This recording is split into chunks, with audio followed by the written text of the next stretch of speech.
so much that is needing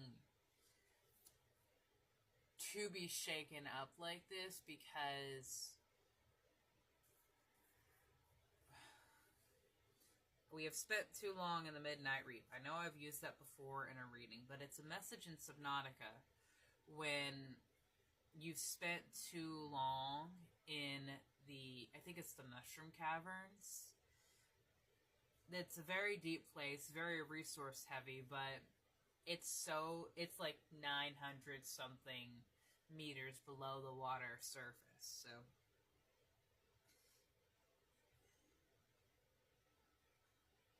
how long had we spent healing and not actually opening ourselves up to another experience, opening ourselves up to another opportunity for something to come in and love us. Signal and justice.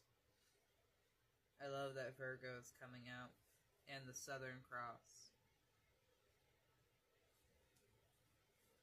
So Virgo, if you don't know, is the 6th incarnation of the zodiac wheel.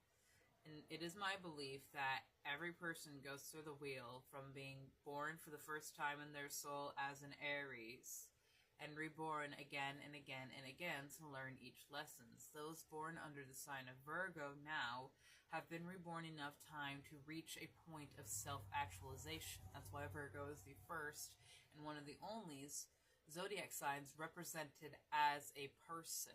Directly after Virgo is Libra, because now that you have a sense of self, you have a sense of justice and morality and right and wrong. And that is literally what Virgo is representing here, justice. And signal,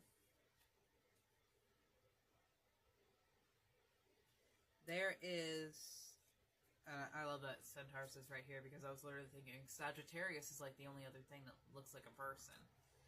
And they are the Centaurs. There is a lot of shifting going on here, and you can use this opportunity to heal very deeply. I'm going to be working on and burning a candle before I go to work today, because I do have to work today. But there is something very deeply changing in this next year. And I want you to take this last day to get that release that you need so that you're not bringing any of that in, because there are going to be